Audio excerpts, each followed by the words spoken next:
Hello नमस्कार साथियों, स्वागत है आपका हमारे यूट्यूब चैनल पर।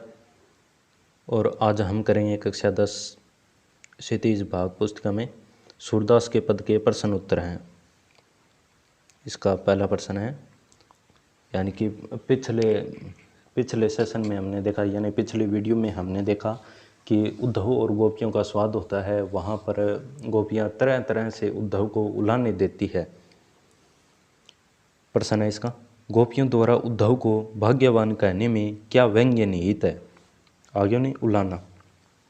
गोपियों द्वारा उद्धव को भाग्यवान कहने में यह व्यंग्य निहित है कि वे उद्धव के हृदय में प्रेम की भावना का अभाव है। यही कारण है कि कृष्ण से बिछड़े हुए गोपियों की विरह वेदना को वे समझ नहीं पा रही हैं। गोपियों द्वारा उद्धव की भाग्यवान कहना, ऐसा लगता है कि वह प्रशंसा कर रही है, किंतु वास्तव में कहना चाह रही है कि हे उद्धव, तुम बड़े अभागे हो कि तुमने प्रेम का अनुभव नहीं कर सके। यानी तुम कृष्ण के पास रहकर भी प्रेम का अनुभव नहीं कर सके, न किसी के हो सके, न किसी को अपना बना सके। इसलिए गोपियाँ व्यंग्य रूप में उद्धव को भाग्यवान कहती है। प्रश्न 2 है, उद्धव के व्यवहार की तुलना किस किस से की गई है? उद्धव के व्यवहार की तुलना दो वस्तुओं से की गई है। एक तो कमल के पत्तों से, जो पानी में रहकर भी गीला नहीं होता। दूसरा तेल में डूबी गगरी से, जो तेल के कारण पानी का उस पर कोई असर नहीं होता। तीसरा प्रश्न, गोपियों ने किन किन उदाहरणों के माध्यम से उद्धव को उलाहने दिए हैं? यानी कि उलाहने किस किस प्रकार से दिए? गोपियों ने निम्नलिखित उदाहरणों के माध्यम से उद्धव को उलाहने दिए हैं। उद्धव जब मथुरा से गोपियों के लिए योग संदेश लेकर आते हैं, तब गोपियाँ उन्हें उलाहने देती हुई कहती है कि उन्होंने शायद किसी से प्रेम नहीं किया और ना ही उन्हें किसी से बिछुड़ने का एहसास है। वे कहती है कि उद्धव, आप पहले से ही चालाक थे, अब कृष्ण का पाठ पढ़ कर आ गए। यानी कि श्री कृष्ण थाना समझा बुझा के भेजिए घाट है। वे कहती है कि आप जाकर कृष्ण से कहिएगा, हमने भी अपना मन पा लिया जो कृष्ण जाते वक्त ले गए थे। उद्धव द्वारा दिए गए योग के संदेश ने गोपियों की विरहाग्नि में घी का काम कैसे किया? श्री कृष्ण के मथुरा चले जाने पर गोपियाँ पहले से ही विरहाग्नि में जल रही थी। उनकी विरह वेदना केवल कृष्ण को अपने समक्ष देखकर ही शांत हो सकती थी। वे श्री कृष्ण के प्रेम संदेश है और उसके आने की प्रतीक्षा कर रही थी। ऐसे में श्री कृष्ण ने उन्हें योग साधना का संदेश भेज दिया, जिससे उनके मन की विरह वेदना कम होने के बजाय और भी बढ़ गई। इस तरह उद्धव द्वारा दिए गए योग के संदेशों ने गोपियों की विरह अग्नि में घी का काम किया। मर्यादा न लही के माध्यम से कौन सी मर्यादा न रहने की बात की जा रही है? मर्यादा न लही के माध्यम से कृष्ण द्वारा प्रेम की मर्यादा न रखने की बात कही जा रही है। कृष्ण ने गोपियों से प्रेम निभाने की बजाय उनके लिए नीरस योग संदेश भेज दिया, जो कि एक धोखा था। गोपियाँ कृष्ण से मिलना चाहती थी, लेकिन कृष्ण स्वयं आने के बदले उद्धव के द्वारा योग संदेश भेजते हैं। इसी छल को गोपियों ने मर्यादा न रखने की बात कही है। कृष्ण के प्रति अपने अनन्य प्रेम को गोपियों ने किस प्रकार अभिव्यक्त किया है? गोपियों ने कृष्ण के प्रति अपने अनन्य प्रेम को निम्नलिखित रूपों में अभिव्यक्त करती है। श्री कृष्ण के गोकुल से मथुरा चल जाने पर गोपियाँ व्याकुल हो उठती है। गोपियों के अनुसार उनकी मन स्थिति गुड़ से चिपटी चींटियों जैसी है, जो किसी भी दशा में कृष्ण प्रेम से दूर नहीं रह सकती। यानी कि जिया प्रकार गुड़ ग चींटिया लागेड़ी हुआ है, वो कितनी पासा कर बकरो, लेकिन भी गुड़ न छोड़े को नहीं। वे श्री कृष्ण को हारेल की लकड़ी के समान मानती है। वे श्री कृष्ण के प्रति मन, कर्म और वचन से समर्पित हैं। वे सोते जागते दिन रात कृष्ण का जाप करती हैं। उन्हें कृष्ण प्रेम के आगे योग संदेश कड़वी ककड़ी जैसी लगती है। वे मन, कर्म, वचन से कृष्ण को दृढ़ता से अपनाए हुए हैं। गोपियों ने उद्धव से योग की शिक्षा कैसे लोगों को देने की बात कही है?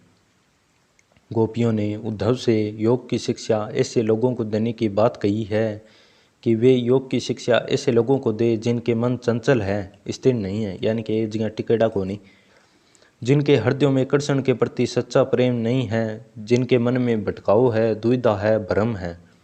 वे कहती है कि हमारा मन पहले से स्थिर और कृष्ण के प्रेम में एकाग्र है, यानी कि एज गांडू है।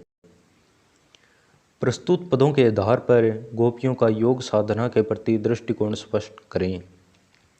सूरदास द्वारा रचित प्रस्तुत पदों में गोपियों के कृष्ण के प्रति एकनिष्ठ प्रेम, भक्ति, आसक्ति और स्नेहमयता प्रकट हुई है। गोपियां अपने मन, कर्म, वचन से कृष्ण को अपनाए हुए हैं, जिस पर किसी अन्य का असर का कोई प्रभाव नहीं रह जाता, यानी जिया वो योग ले उद्धव तो इनको कोई असर को नहीं होगा। गोपियों पर श्री कृष्ण के प्रेम भक्ति का ऐसा गहरा प्रभाव पड़ा है कि खुद कृष्ण का भेजा योग संदेश उन्हें कड़वी, ककड़ी और दुखदायी लगता है, जिसे वे किसी भी दशा में अपनाने को तैयार नहीं है। गोपियों के अनुसार राजा का धर्म क्या होना चाहिए? गोपियों के अनुसार नीति के मार्ग पर चलते हुए प्रजा के हित की चिंता करना, उनके कष्टों का निवारण करना तथा उनके सुखों के लिए कार्य करना ही राजा का धर्म होना चाहिए, यानी कि सारी चिंता होनी चाहिए राजा ने। गोपियों को कृष्ण में ऐसे कौन से परिवर्तन दिखाई दिए जिनके कारण वे अपना मन वापस पा लेने की बात कहती है? गोपियों को कृष्ण में ऐसे अनेक परिवर्तन दिखाई दिए जिनके कारण वे अपना मन श्री कृष्ण से वापस पा लेने की बात कहती है। पहला है, श्री कृष्ण ने अब राजनीति पढ़ लिया है, जिससे उनके व्यवहार में बहुत बदलाव आ गया है, यानी कि वहाँ मथुरा जाकर उन्होंने राजनीति का पाठ पढ़ लिया है, बहुत सी ग्रंथ पढ़ लिए हैं। श्री कृष्ण को अब प्रेम की मर्यादा पालन का ध्यान नहीं रहा, श्री कृष्ण को अब राजधर्म याद नहीं रहा। दूसरों के नीति का मार्ग दिखाने वाले कृष्ण अब स्वयं अनीति पर उतर आए हैं, यानी कि वो प्रेम निभा कौन सक्यो बस चीज़ों। अब अन्य प्रश्न है, गोपियों ने कृष्ण को हारील की लकड़ी के समान क्यों बताया है?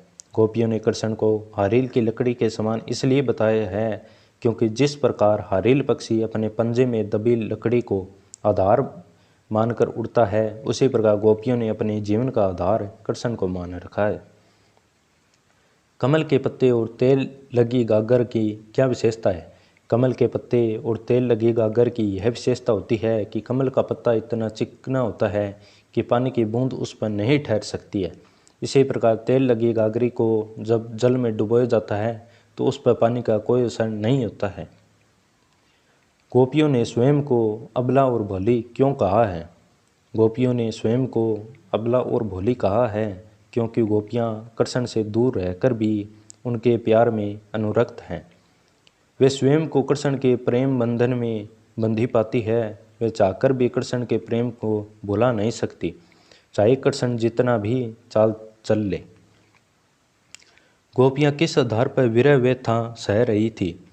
श्री कृष्ण मथुरा जाते समय गोपियों से कहा था कि वे जल्द से जल्द ब्रज वापस आएंगे। उसी आने की अवधि को आधार बनाकर गोपियाँ तन मन की विरह व्यथा सह रही थी, कृष्ण का इंतजार भी कर रही थी। गोपियों की कृष्ण की आने की आशा निराशा में कैसे बदल गई? गोपियाँ अपनी विरह वेदना को झेलने को विवश थी क्योंकि श्री कृष्ण से उनकी मिलने की पूर्ण आशा थी, पर जब कृष्ण ने ही उद्धव के हाथों योग संदेश भिजवाया तो उनकी यह आशा निराशा में बदल गई। गोपियों ने कृष्ण को राजधर्म की बात क्यों याद दिलाई? उत्तर, गोपियों ने कृष्ण को राजधर्म की बात इसलिए याद दिलाई क्योंकि श्री कृष्ण प्रेम भक्ति में ओतप्रोत गोपियों के लिए योग संदेश भेजकर उनके साथ अनीति भरा आचरण कर रही थी। उनका मानना था कि राजा को अपनी प्रजा की भलाई की बात सदैव स्मरण रखना चाहिए, जबकि कृष्ण ऐसा नहीं कर रहे थे।